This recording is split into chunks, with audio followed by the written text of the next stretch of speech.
What's up, YouTube? Capital G here. Going to do another episode of The Return of. Today we're going to talk about Witch of the Black Forest. This is probably going to be the easiest, most clear-cut case that I've taken thus far because, quite frankly, the years haven't been good to Witch. The power creep on this card has been awful at best.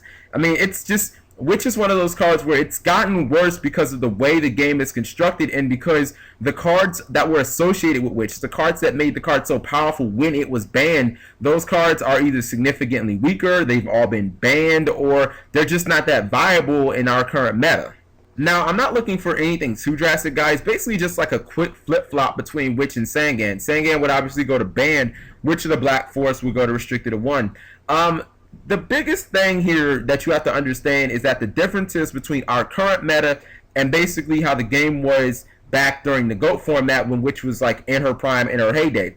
The boss monsters back then were basically one tribute monsters. These were the guys that really got on the field, that did a whole lot of the wrecking, and that these were the cards that your opponent struggled to basically get off the field once you got them there. Cards like Air Knight Parashaft, Jinzo, and Vampire Lord, these were all prime candidates that got Witch banned. Jinzo and V-Lord were both restricted, and oh my goodness, speaking of Vampire Lord, God, that card still gives me fucking nightmares. It's like you could Torrential it, Mirror Force it, Regeki it, Darkhold, Ring of Destruction, it just kept coming back. Oh my goodness. Back to the point. In addition to those really good staple boss monsters, Witch also searched out some really good standalone level 4 monsters, cards like Tribe Infecting Virus, Break of the Magical Warrior, which could be game changers in their own right.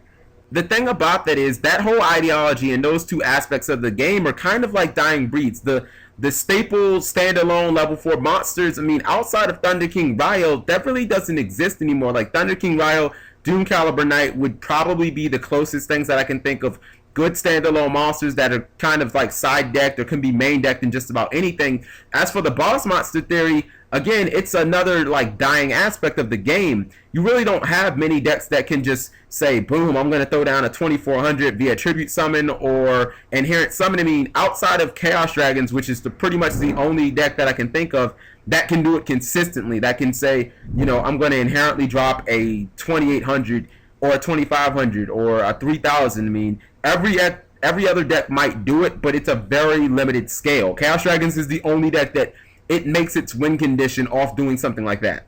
The reason for that is simple. Ever since the release of Synchros, we basically restructured the way that we get to our boss monsters.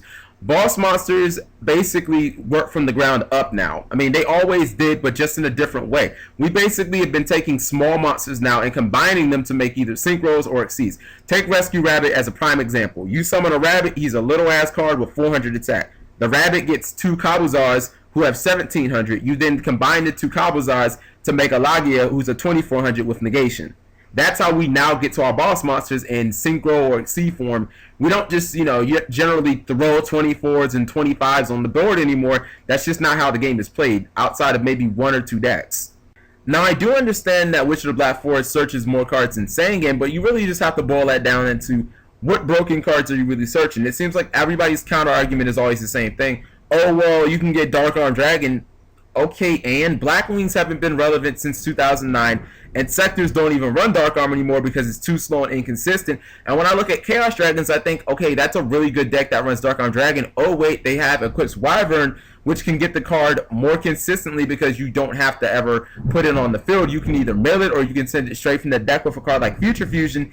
In addition, not only does it not waste your normal summoner set, but equips Wyvern to Dragon, which means that you can remove it to summon Red Eyes, or you can just use Red Eyes to summon it back. So I'm not really seeing how Witch of the Black Forest would fit adequately into the deck. And I mean, quite frankly, there aren't any real broken cards that you can search with Witch of the Black Forest that are, you know, like splashable. I mean, when you look back during the GOAT format, I mean, you could throw Breaker and Tribe Infecting Virus in any deck. Those were 2 cards that people would search with Witch a lot, and you could throw those in anything. You can't really do that now outside of Ryo, which it's not broken by any means.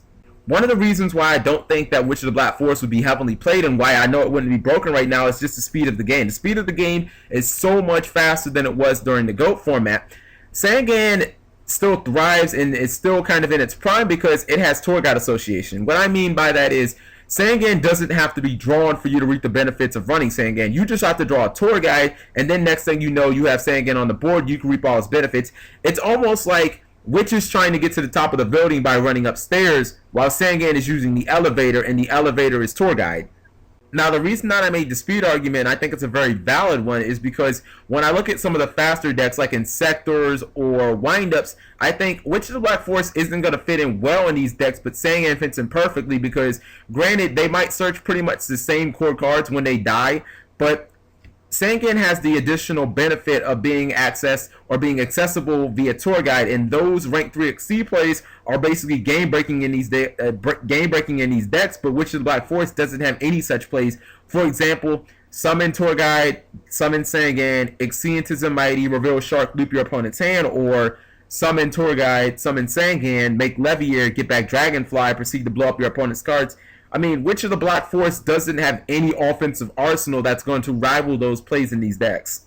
That's actually one of the reasons why I'm very high on bringing back Witch right now, is because it actually benefits most the slower paced decks that play defense really well. Decks like Dino Rabbit, TG Stun, and Hero Beat, because while you don't get the benefit of those offensive tour guide Sangan plays, you do get the benefit of having a larger card pool to search in those respective decks.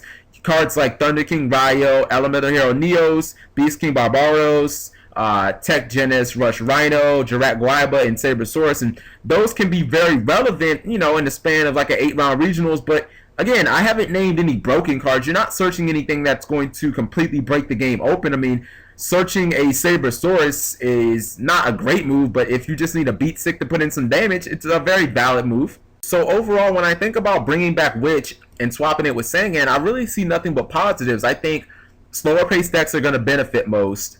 A lot of those tour guide plays are going to be a lot less prevalent because, cards like moves like Chain Disappearance to your tour guide or Chain Torrential to it, I mean, those won't be protected because you won't have the Sangan to back you up now. I look at Witch of the Black Forest, and I think you kind of conflict in decks like in sectors and windups where you're going to either be searching the same exact cards that Sangan would have, or you're not going to be as good because those Exceed plays generally aren't going to be there because those decks are built around level 3 monsters.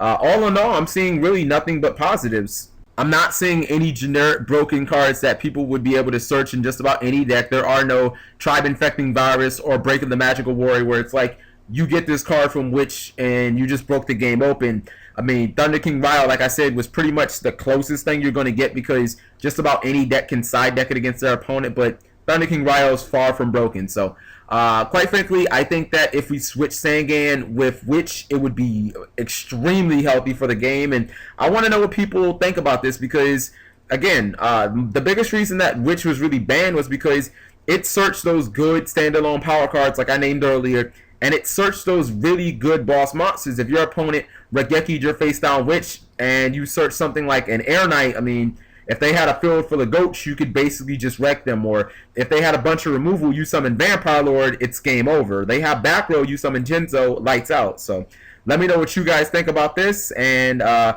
next video of the return of is going to be something, something very, very special, guys.